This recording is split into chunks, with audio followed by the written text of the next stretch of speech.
For 3 months, Naomi poured free coffee for 4 stone-faced men at her diner, the scariest regulars she had ever served, and never once asked who they were. She had no idea they were reporting everything back to Park Soo-hyun, the most powerful and dangerous Korean crime boss in Chicago.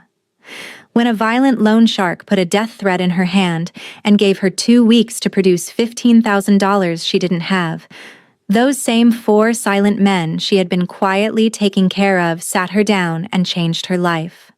Within 11 days, she would be standing at the county clerk's office, sliding a gold ring onto her finger and becoming the wife of a man she had barely spoken to.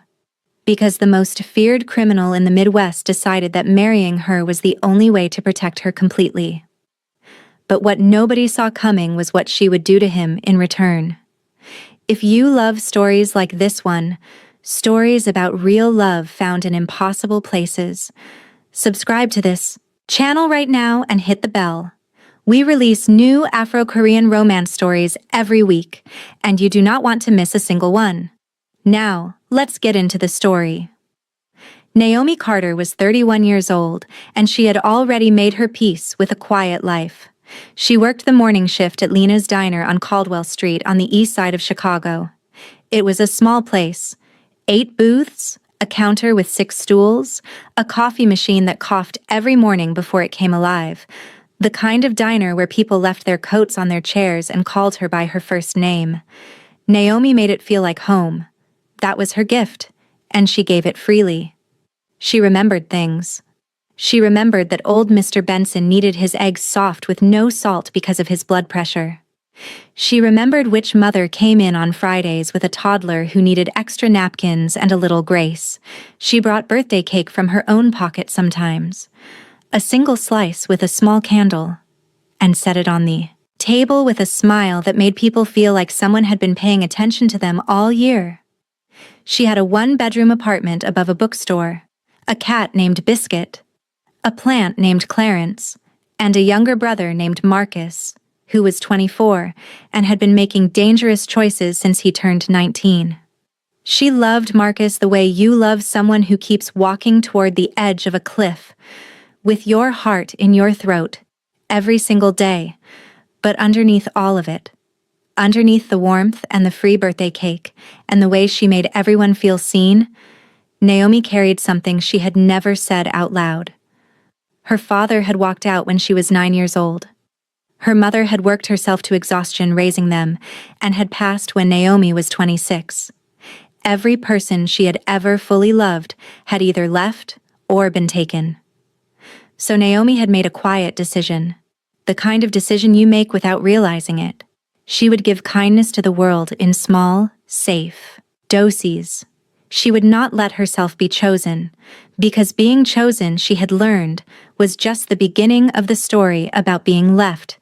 She did not know it yet, but that belief was about to be completely destroyed.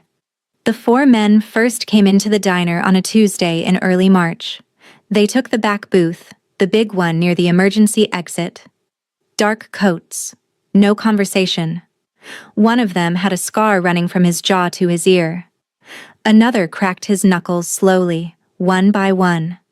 Naomi's co-worker Destiny pulled her aside near the coffee machine and whispered, "Girl, I am not going over there." Naomi looked at them. Then she picked up the coffee pot and walked over. She poured 4 cups without being asked. She set down a small plate of creamers they hadn't requested. She looked at the one who seemed to be in charge and said simply, "Let me know if you need anything." He looked at her for a long moment. Then he gave a small nod. They left a $20 tip on a $12 tab. They came back Thursday. They came back the following Monday. Within 3 weeks, they were in the diner 4 days a week. Always the back booth. Always the same 4 black coffees. Always quiet. And Naomi always brought the coffee before they had to ask. Once, she noticed one of them rubbing his temple the way a person does when a headache has been sitting behind their eyes all day. She brought 2 aspirin in a tiny paper cup. No fanfare, no explanation. The one with the scar, whose name she would eventually learn was June, looked at the aspirin for a moment. Something moved in his face. Not a smile, more like a door, cracked open just a little. "Thank you," he said. "Of course," she said and walked away. She never asked who they were. She never tried to get close. She just treated them like people. And for these 4 men, that was everything. What Naomi did not know was that June and the others were part of the inner security detail for Park Soo-hyun, the head of the Park Syndicate, one of the most powerful and quietly dangerous criminal organizations operating across the entire Midwest. They moved money, controlled territory, and maintained an order the police never fully understood. They were not violent for sport, but they were absolutely prepared to be violent when necessary. Their boss had not come to the diner. Not yet. Marcus showed up at the counter on a Wednesday evening, 20 minutes before Naomi's shift ended. He sat down and ordered nothing. He was wearing the same hoodie he'd had on 2 days ago, and his knee was bouncing under the counter like a motor that wouldn't shut off. Naomi refilled the napkin holders and waited. She knew that knee bounce. She had been reading it her whole life. "What did you do?" she said quietly. "Know me." He looked up at her, and his eyes were scared in a way that made her stomach drop. "I need you to not be mad." "Marcus, I borrowed some money." He said it fast, like speed would soften it. "From a guy? I had a plan to pay it back, but the plan didn't—" "How much?" Silence. "Marcus, how much?" 11,000. Naomi set the napkin holder down very carefully so she would not throw it. She breathed through her nose. "From who?" He said the name. Dre, short for Draymond Hicks. Everyone on the east side knew that name. Dre ran a loan operation out of a warehouse near the rail yards, and the stories about people who couldn't pay him back were not stories you told around children. "He added interest," Marcus said. "It's almost 15 now, and he gave me a deadline." "When?" 2 weeks. She looked at her brother. Still so much like the 10-year-old who used to climb into her bed during thunderstorms. She wanted to shake him. She wanted to hold him. She wanted to sit down on the diner floor and cry. But Naomi did not do any of those things. She looked at her brother and she said, "Go home, lock your door. Don't go anywhere alone. I'll figure it out." She had $4,000 in savings. She made $14 an hour plus tips. She had no family to call, no one to borrow from, nowhere to turn. She did not know how she was going to figure it out, but she always faced toward the problem. She always had. What she didn't know was that the problem had already found her. The next morning, she unlocked the diner at 6:30, and a man was leaning against the wall outside. Not June or any of the regulars. A bigger man with a tattoo on his neck and flat, empty eyes. He pushed a folded note into her hand without speaking and walked away. She read it standing on the sidewalk in the cold. "Your brother owes Dre. Now you owe Dre. Don't make us come find you." Her hands were completely steady. Inside, she was terrified. She went in and made coffee. She opened the diner. She smiled at her first customers. That was what she did. She held herself together in public so well that nobody could see the cracks. She had been doing it since she was 9 years old. But when June and his men came in at 9:15 and settled into the back booth, something in her was different. She brought the coffee. She set down the creamers, and as she turned to leave, June said quietly, "Something is wrong." It was not a question. She stopped walking. Her first instinct was to say she was fine. That was always her first instinct. Carry it alone, don't burden anyone, don't need anyone. But she was so tired. And something in June's voice was not prying. It was just honest. She turned around. She reached into her apron and laid the note on the table. Jun read it. He passed it to the man beside him without a word.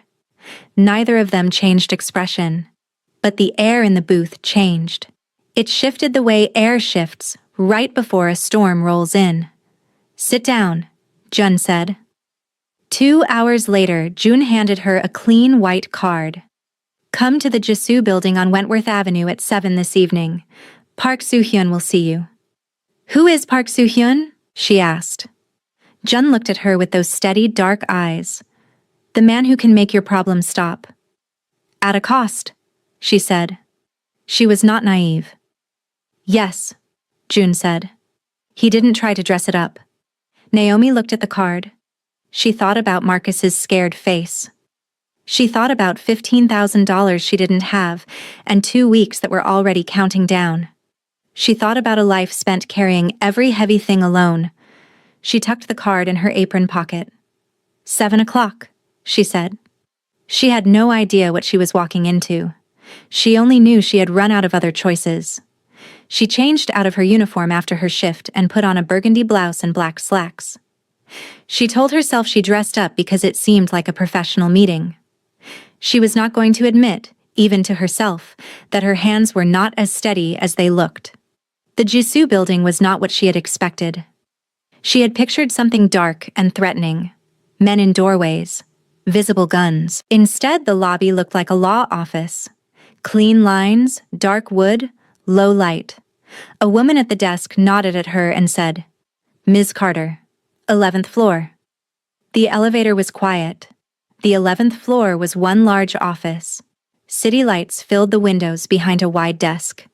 And standing at those windows, with his hands clasped behind his back, was a man. Park Soo-hyun did not turn when she walked in. He was in his late 30s. Dark hair brushed back from a face with clean, serious angles, a charcoal suit with no tie. He had the posture of someone who had spent decades making sure his body never showed doubt. Sit down, Ms. Carter, he said. His English was clear and precise, with a very slight accent. She sat. He turned, crossed to the desk, and sat across from her. He looked at her the way someone looks at a file they are reviewing. Steady, thorough, unreadable. Naomi looked straight back. She was not going to look away first. Something moved in his face. Barely. But it moved. Your brother borrowed money from Draymond Hicks, he said. Hicks operates in our territory without our sanction. We have been watching him for some time. He crossed a line when he threatened someone connected to my men. I'm not connected to your men, Naomi said. I just serve them coffee. He was quiet for a moment. You served them for 3 months, he said carefully. With no agenda, no fear, no questions. You treated them like people. He paused. That is rarer than you know. She said nothing. I have a proposal, he said. Hicks's debt will be absorbed and cancelled. Your brother will be moved to a safe location outside the city while Hicks is dealt with. Approximately 3 weeks. During that time and beyond, you will be under the full protection of my organization.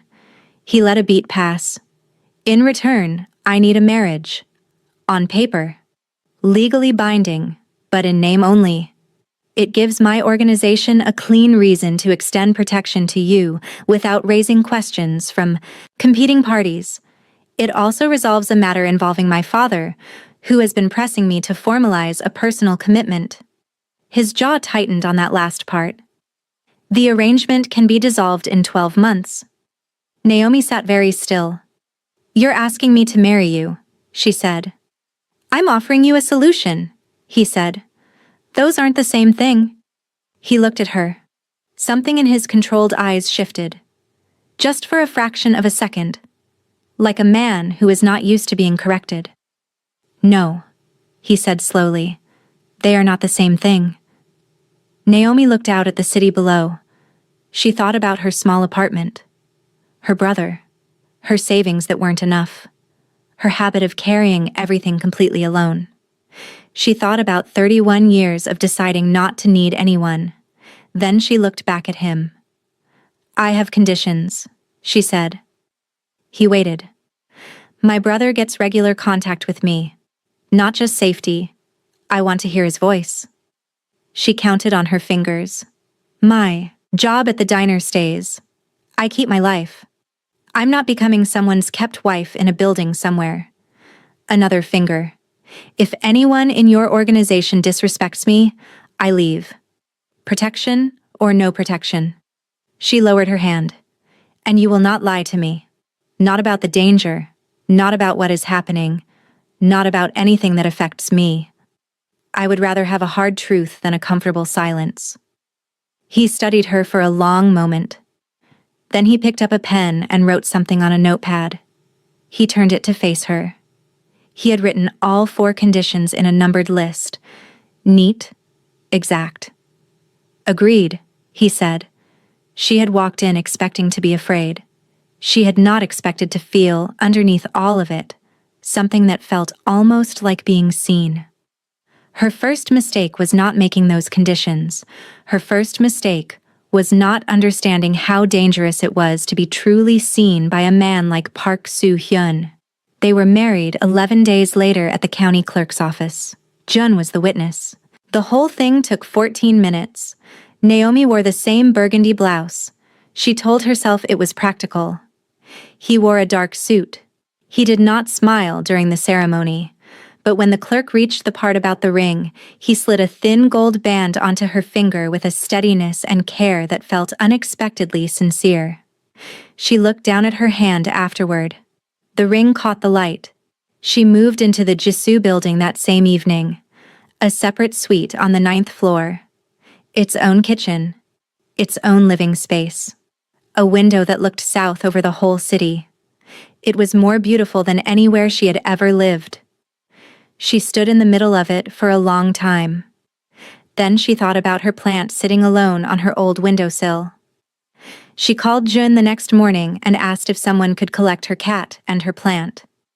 Jun arrived himself 2 hours later, carrying Biscuit in the carrier and holding the small potted succulent called Clarence in both hands like it was something fragile and precious. Naomi laughed. It was the first real laugh she'd had in days. It came out big and surprised even her. Jun looked at her with that door-cracked expression. "The plant was heavier than it looked," he said. This was obviously not true. Clarence was a very small succulent. She laughed again. "Don't tell the others I carried a plant," Jun said. "I have a reputation."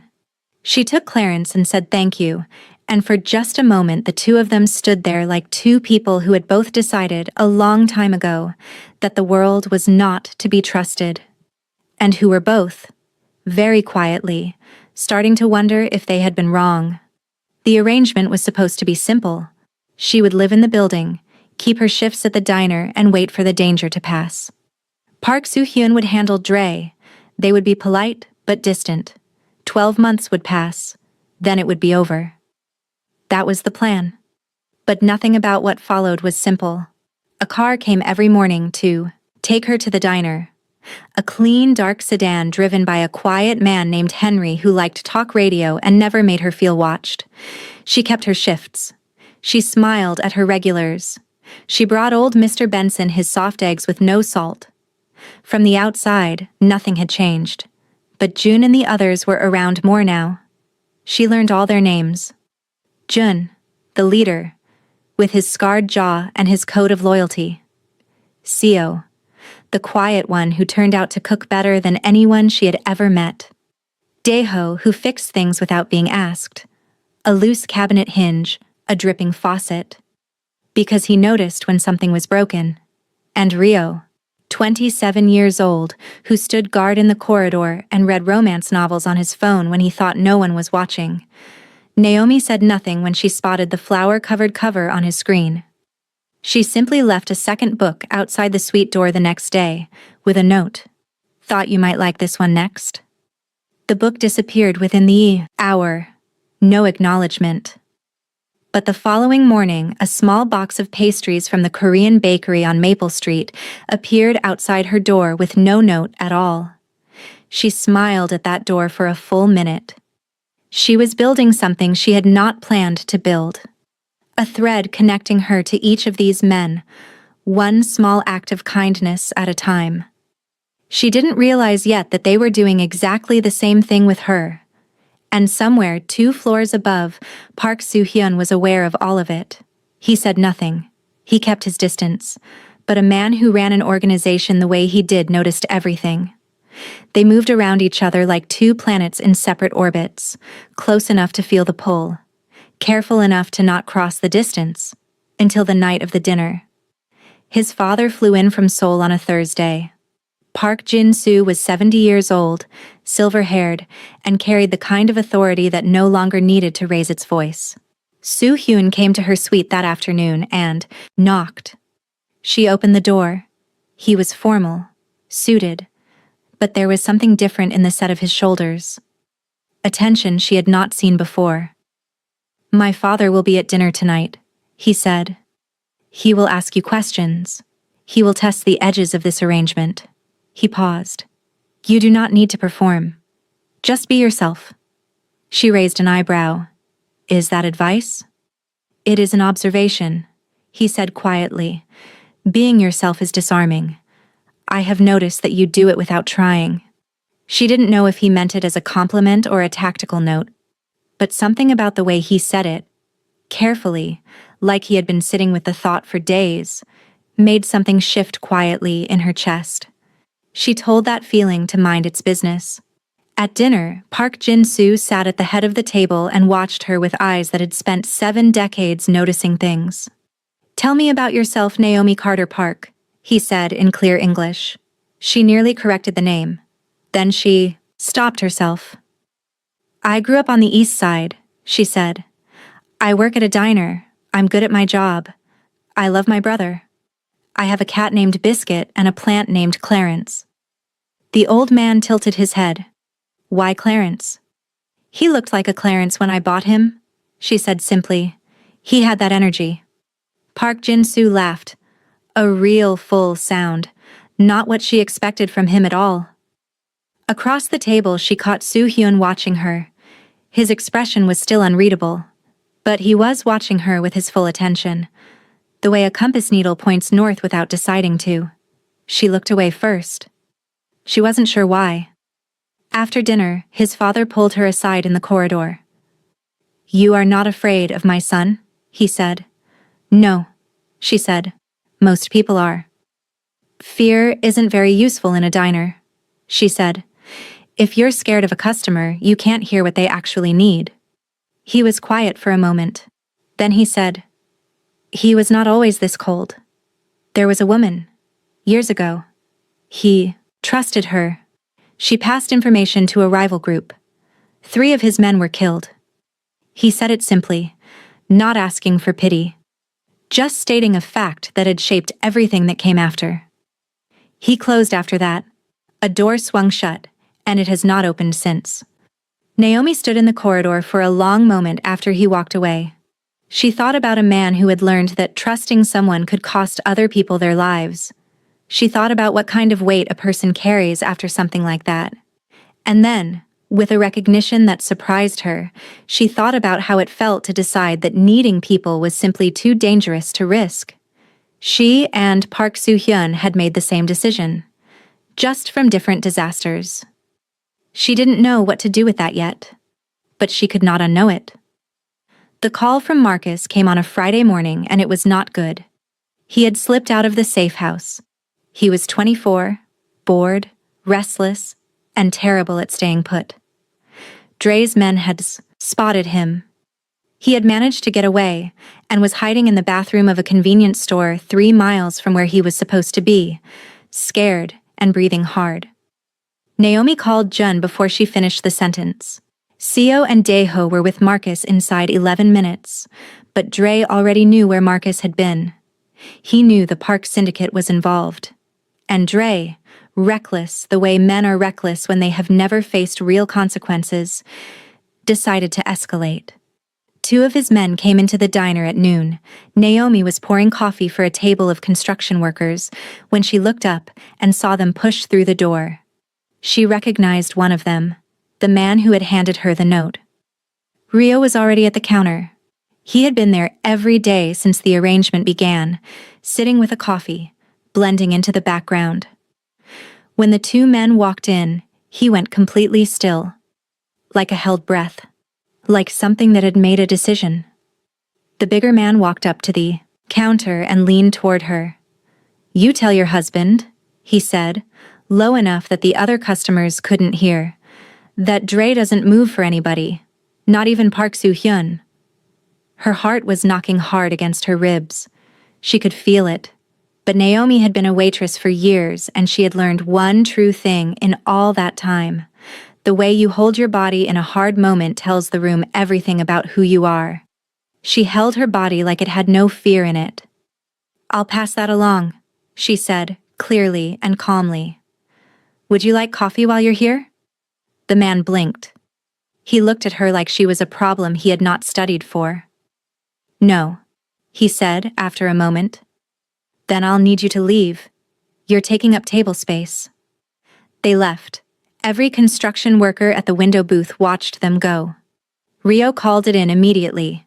That evening, she would learn that Soo-hyun had asked him to repeat the last part twice. She told them to leave, because they were taking up table space. Soo-hyun was waiting in the corridor outside her suite when Henry dropped her off that evening. That was new. He was leaning against the wall with his arms crossed, and his expression was different from anything she had seen on him before. It was not the controlled boardroom face. It was something more direct. Like he had dropped something he usually carried. "Are you all right?" he asked. "I'm fine," she said. "You were threatened in your workplace." "I've been threatened in my workplace before. A man once threw a plate at me because his eggs were runny." She met his eyes. "I've survived worse." He looked at her. "That is not reassuring." "It's honest," she said. And then she remembered what his father had told her, and she said, more gently, "I'm okay, Soo-hyun. I'm actually okay." Something shifted in his face. Small, but it changed the whole meaning of his expression, the way one word can change the meaning of a sentence. "Come inside," she said. "I'll make tea." He went still for just a moment. Then he uncrossed his arms and followed her inside. A month ago, he wouldn't have come through that door. Now he couldn't seem to stay away. They sat at the small table by the window. Biscuit wandered over, sniffed at Soo-hyun's shoe, and decided he was acceptable. Then he sat down directly on the man's foot. Soo-hyun looked down at the cat. "He picks a person," Naomi said. "You've been selected for the evening." Soo-hyun reached down, slowly, carefully, like someone performing an action they were not sure they remembered how to do, and placed his hand on the cat's back. Biscuit purred. Naomi watched his face. The controlled expression had shifted into something she had no other word for except quiet. Not the cold quiet of keeping people out. A different kind. The quiet of someone who had just put something down that they had been carrying for a very long time. "My father told you something," he said. She didn't deny it. "He told me, you weren't always like this." Silence. "He was not wrong," Soo-hyun said. She wrapped both hands around her mug. "I'm not asking you to explain anything. I just wanted you to know. I understand. The part where you decide it's safer not to let people close." He looked at her. "You understand that." "I've been doing it my whole life," she said simply. "I love people in small doses. I give kindness, but I never let anyone in where it could hurt. I told myself it was smart." She paused. "I'm starting to think I was just scared." He was quiet for a long time. "She gave information to a rival faction," he said finally. Just those words. But she understood that from him, in this moment, those words cost something real. "I know," she said quietly. "I'm sorry." 3 men, he said. 3 men who trusted me. And you trusted her. "Yes." "That wasn't a failure," Naomi said. "That was love. Love can be used against you. That doesn't mean you were wrong to feel it. It doesn't mean you should stop." He looked at her across the small table in the low light, with the city spread out below them and a cat purring on his foot, and for a moment she could see past all of it, past the controlled face and the empire of dangerous loyalties and the years of building walls, and what she saw was simply a man who had been hurt and had never let himself heal. "You are," he said slowly, "a very unexpected person, Naomi." She smiled. "I get that a lot." She thought the evening would end there. She thought that was as far as either of them would go, that they would both pull back to their careful distances. But the truth was beginning to settle into her bones whether she wanted it to or not. She had spent her whole life making sure she was never truly chosen. And somewhere in the past few weeks, without planning it, without even noticing, she had let herself matter to someone. Several someones, actually. A man who carried her plant like it was precious. A young guard who left pastries outside her door without a note. A cold, closed, quietly devastated man who now sat in her kitchen with a cat on his foot, telling her things he had not told anyone in years. Her second mistake was thinking she could still walk away from this if she chose to. Because the danger was not finished with them yet. Dre made his final move on a Sunday night. He sent 6 men to the Jisoo building. He had made a catastrophic miscalculation about what that meant. Naomi was in her suite. She heard nothing. She knew nothing until Jun knocked on her door and said, with complete and practiced calm, "There is a security situation. Please stay away from the windows. Do not open this door for anyone except me or Soo-hyun." "Is he?" she started. "He is handling it," Jun said.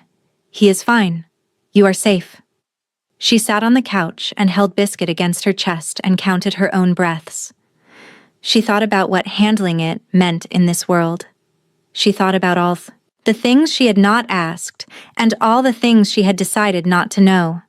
She thought about a man who had built his whole life around danger, who had lost people to danger, who still walked toward it every single time because that was who he was. The hour was the longest of her life. Then she heard his knock. 3 beats. Even and unhurried. She opened the door. He was wearing a different shirt than he'd had on before. She noticed that immediately. She did not ask about it. He was standing straight, unhurt, and his face when he saw her, standing there with the cat still held against her chest and her eyes not quite steady, did something she had not seen it do before. It opened. Fully, unmistakably, without strategy. "It's done," he said. "Dre's operation is finished. Your brother is coming home tomorrow. He is safe." Naomi let out a breath that had been sitting in her chest for 3 weeks. Her eyes filled before she could stop them. She looked up at the ceiling. That was what she always did when she was trying not to cry. It never worked. "Thank you," she said. The words came out smaller than she intended. He stepped forward. And then, very carefully, very gently, he took both of her hands in his. His hands were warm. She had not expected that. "Naomi," he said. She looked at him. "Whatever happens next," he said carefully. "Whatever you decide about this arrangement, I do not want you to stay out of obligation. Or fear. Or because you think you are simply a problem I solved." He paused. His jaw tightened. "The day Jun told me about the threat Dre sent you, I was already aware of your brother's situation. I had been watching Dre's operation. I could have handled it without you ever knowing I was involved." He looked at her directly. "I chose to come to you personally. I chose the marriage. I told myself it was strategic." A beat. "I was not honest with myself." Her heart was loud. "Soo-hyun, you have been in this building for 3 weeks, he said. "And in that time I have had more honest conversations than in the previous 3 years combined. You left a book outside Rio's door. You brought June aspirin without being asked. You told 2 of Dre's men they were taking up table space." Something escaped him then. A sound that was almost a laugh, and completely astonished. "You are the most quietly fearless person I have ever met. And I have spent my entire adult life surrounded by men who walk into danger for a living." She looked up at him. Her hands were still in his. "I'm not fearless," she said honestly. "I was terrified every time. I just know that the way you hold yourself tells people who you are. So I decided a long time ago who I was going to be in hard moments. Then who are you? He asked. Quietly, like the answer genuinely mattered to him. She thought about it. I'm someone who spent a long time deciding not to need anyone, she said. I think I'm done with that decision. The space between them had become very small. I am not good at this, he said. And she could feel how much those words cost him. From a man who was good at everything, who controlled everything, who showed weakness to no one, those 5 words were enormous. I'm not good at it either, she said. But I think between the two of us we've got enough damage to understand each other. He looked at her for a long, steady moment. Then, slowly, like a man who has been standing on one side of a closed door for years and is finally turning the handle, he lifted her hands and pressed his mouth to her knuckles. Warm, steady. A promise made without a single word. Then he pressed his forehead against hers. They stood like that. Just 2 people leaning into each other in the quiet, in the low light, in the city that had tried to break both of them and hadn't managed it. Stay, he said. 1 word. But the way he said it, low and unguarded and completely honest, held everything in it. Not a condition, not an arrangement. A request from someone who was choosing, for the first time in years, to ask for something he actually wanted. Naomi closed her eyes. She thought about being 9 years old and watching her father drive away. She thought about her mother, gone too soon, who had loved them both so hard even when she was exhausted. She thought about Marcus and his bad choices and the way she loved him anyway.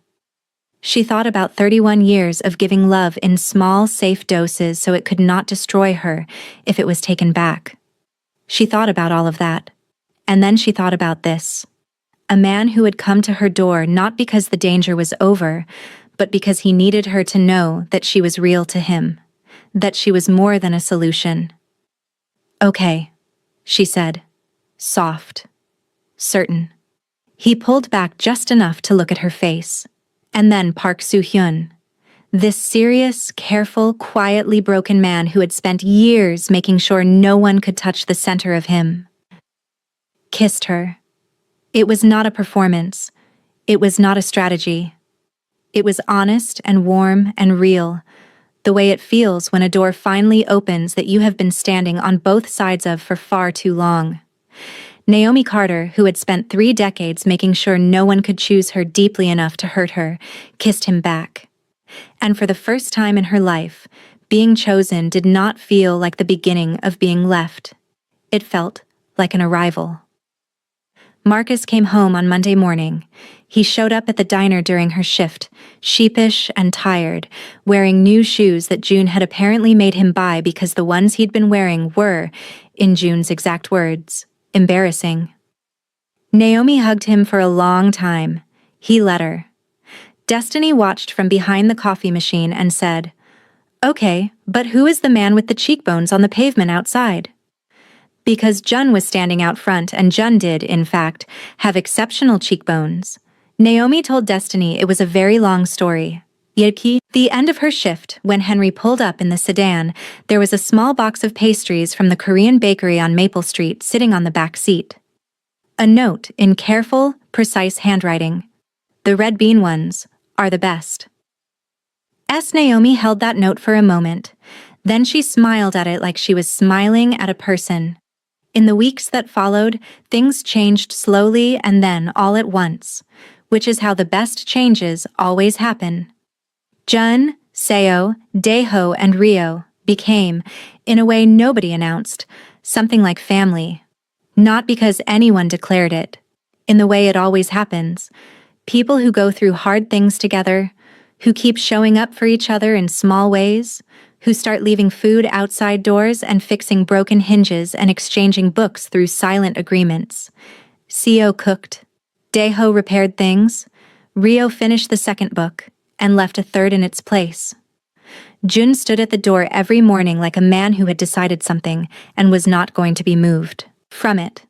And Soo-hyun came to the diner, Not every day, but enough. He took the back booth. He ordered black coffee and eggs. She brought them without being asked. Sometimes they talked. Sometimes they sat in the same silence and neither of them felt the need to fill it. And that was its own kind of closeness. The kind that doesn't announce itself. The kind that just settles in and stays. He told her about his father's expectations, about the years that had carved him down to something hard and useful. About the woman who had broken his trust and the men he had lost, and the door he had shut and never opened again. She told him about her father leaving, about learning to love in ways people could take with them when they went, about her mother, about the quiet ache of building a life that was designed, without realizing it, not to need anyone too much. "You are not like that anymore," he said one evening over coffee. "No," she agreed, "I'm not." "Because of what happened?" She thought about it. "Because I decided to stop," she said. "The danger didn't change me. Choosing to trust someone with the hard stuff did." He looked at her. "I am still learning that." "I know," she said.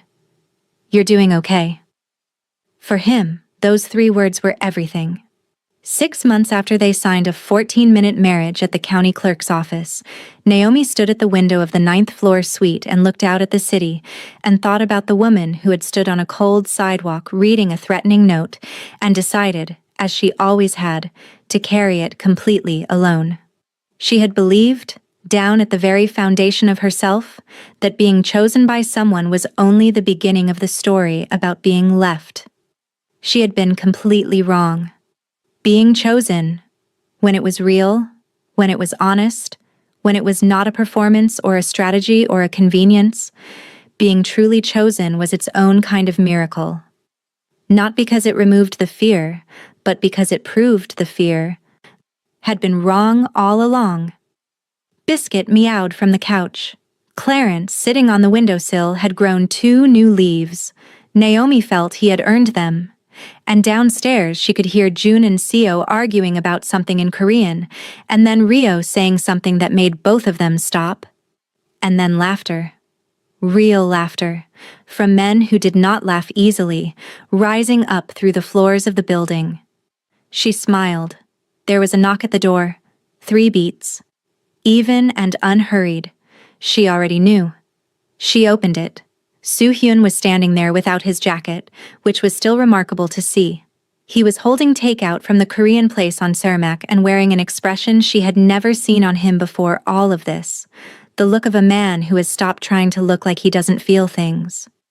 "I thought," he said, "we could eat dinner at home tonight." Home. He said it simply, without thinking.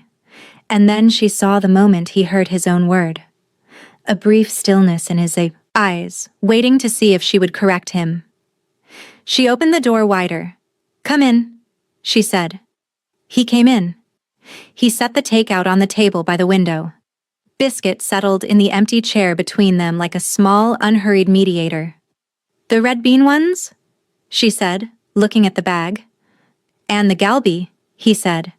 "And the tteokbokki, because apparently Marcus has been texting Rio for 2 weeks, and Rio relayed a very specific request." Naomi burst out laughing. "Marcus texted Rio?" "Rio taught him something in Korean," he said. "I am choosing not to know what." They ate. The city moved below them, and Naomi Carter, who had grown up on the east side, who poured coffee for a living, who had named her succulent Clarence, who had faced down loan sharks and mafia politics, and her own lifelong terror of needing anyone, sat across from her husband in the truest sense of that word, and felt, for the first time in 31 years, that she was exactly where she was supposed to be, not because she had been rescued, because she had chosen to stay. And across the table, Park Soo-hyun looked at her the way he had been looking at her for months now, the way a man looks when he finally understands what it is he almost walked away from. And he was grateful in a way he did not yet have words for. He was still learning how to say it, but she could see it. She had always been good at seeing what people actually needed. And what he needed she finally understood was exactly what she had been afraid to want for herself: to be chosen, to stay, to be known all the way through, and to have it be enough. It was.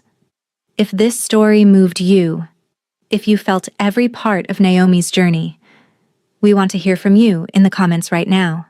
Tell us your favorite moment. And if you are not yet part of our family here, please subscribe and hit the notification bell.